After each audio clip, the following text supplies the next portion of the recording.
Hi everyone! Okay, so I am doing a video on visual texture versus tactile texture. This is a question I get a lot from a lot of the beginner mixed media people who watch my channel. So first things first, I'm gessoing these pages. This is from a Prima mixed media journal, and it's just craft paper, and you can tell this paper is not really made for mixed media because just gessoing it makes it curl into this it makes it look like almost like a toilet paper roll. But the little trick that I found when you're gessoing if something is super curly and it won't straighten out, first of all, heat the back side. That'll usually straighten it out.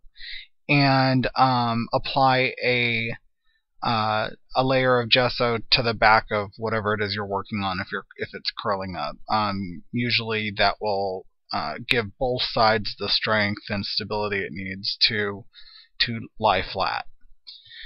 So that's what I am doing here. So I wanted to show you guys that little trick. So usually when I'm gessoing stuff, I just get out a whole bunch of gesso and gesso tons of pages. So I gesso, 5 or 10 pages at a time, do a couple iCads. See? Told you.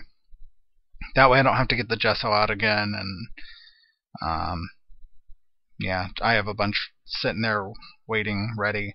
I don't gesso everything that I do, but usually if I'm using paint, which I usually use paint, it's my preferred medium, acrylic paint, then I gesso. So that's when you know to gesso, when you're using something like acrylic paint. Dina Wakely calls it underwear for your project. She uses gesso on everything, but she uses mostly paint. If you're using like watercolor or distress ink, gesso is usually not the best way to go. As you can tell, the one on the left is slightly more gesso than the one on the right. But that's okay. So the one on the left is going to be the visual texture. The one on the right is going to be the tactile texture, and that was Amethyst Color Shine by Heidi Swapp, and this one was a Tattered Angels color. I don't remember which one. I think that's Funky Fuchsia by Dilutions. And then I'm just spraying these with water and letting them blend. The one on the right, I think I just let it do its thing and blot it up. I don't add more color. That one ends up a lot more pastel, even though it's the same colors. It's a little bit more of that Funky Fuchsia, and that's London Blue from Dilutions. Now I'm just spraying water through a Tim Holtz stencil. I love these stinking stencils. I love them. So then I flipped it over, pushed down the water that was on the stencil to get the reverse, and just blotted it up. This is the Burlap Stencil from Tim Holtz. I think the other one's dots or circles or I don't know, something. And that was Midnight Blue is the color, and it's Dilutions. I love that color. It's this deep, deep, deep, deep, deep blue, and it's got purple undertone to it. It's just gorgeous. I mean, see, it looks purple there, but other times it looks blue. Oh, it's a beautiful color. So I just splattered what little bit I had on my stencil, sprayed it with water, and then splattered it on the page on the right. Now I wanted to achieve a similar look with the stencils on the other page, but I wanted to give it some tactile texture. I wanted you to be able to feel it. So I used Versamark ink, and I'm going to go in with a little bit of embossing powder. And the embossing powder is the same one I used in the Change art journal video I did with the butterfly. It's got a glitter in it. Sorry, my phone's going off. So it's cool because it's bumpy and smooth, and on top of it it's kind of glittery. So that's fun. I just left in a couple seconds of heating. Once the there goes my phone again. Once the embossing powder melts, it turns shiny. So if you're new to heat embossing's fun. So this is Super Heavy Gesso by Liquitex, and it's like modeling paste, but it's not as thick as modeling paste, and it's a little bit more self-leveling. but it's still really super thick. So I added the After Midnight dilutions to it, and as you can see, it lightened it up because the gesso is white. It's not clear, it's white. So whenever you mix a color, it's going to lighten it. So I added some more dilutions, which ended up making this super runny because dilutions are water-based, which I, of course, did not think about. And I think I end up going in with some black, or maybe I already did and I just wasn't paying attention. So as you can see, since it's so runny, it seeped right under the stencil, so it created this kind of blob up in the top right hand corner that actually ends up working out to my advantage. But so then I start using a brush and actually just kind of stippling it into the holes, and then you can actually see the texture a little bit better. And because this was super heavy gesso, it is tactile. You can feel the bumps, as opposed to using the stencils with dilutions where you can't feel anything, you can just see it. So I probably should have used modeling paste. So oh well. So I was putting that through I think through an iCAD. So this is a script stamp. This is my favorite script stamp that I've been turning to. I got it at consignment on consignment at Viva Las Vegas Stamps, and I stamped it with black archival ink.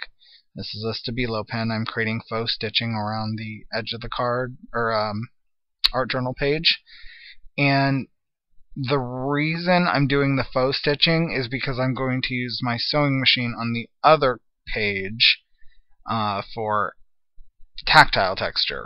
And again, whenever I use my machine stitching on paper, I usually hot glue the back so that way it doesn't come out. So I did that here. Then I took a whole bunch of thread from my machine and just cut it off and wound it up into kind of this little bird's nest knot of a mess. And I'm using Mod Podge to glue it down.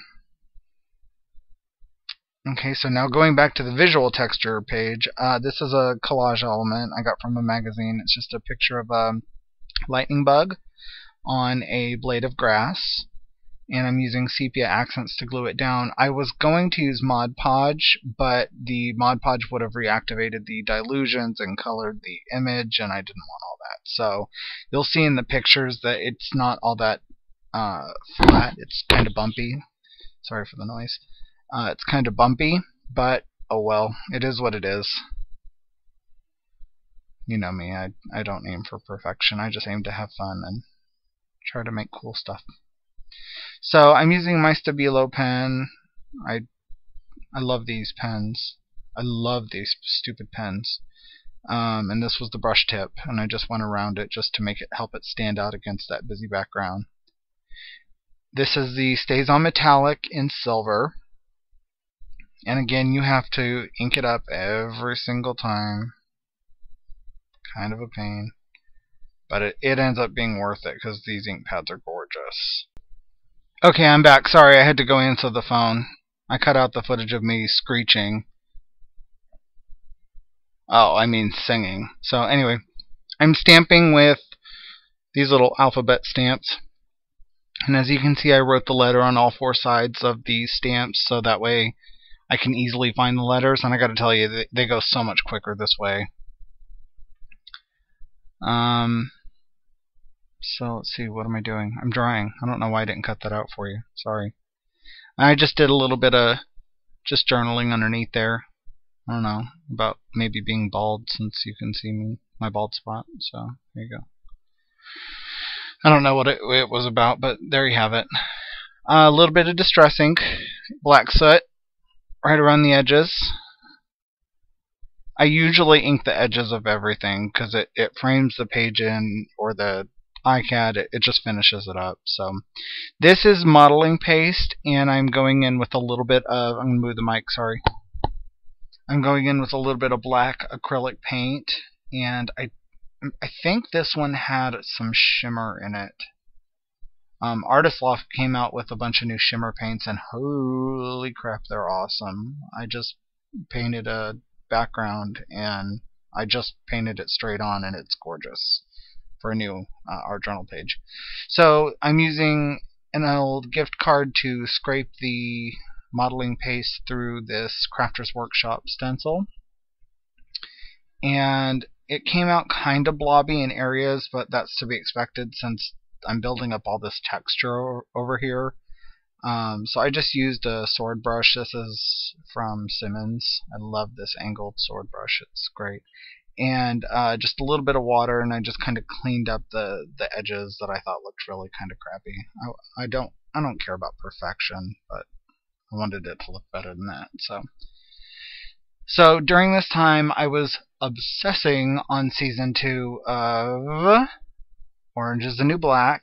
So I was, of course, I had used the clock, so I was like, oh, you've got time. So I don't have prison time or anything, so you don't have to worry about that.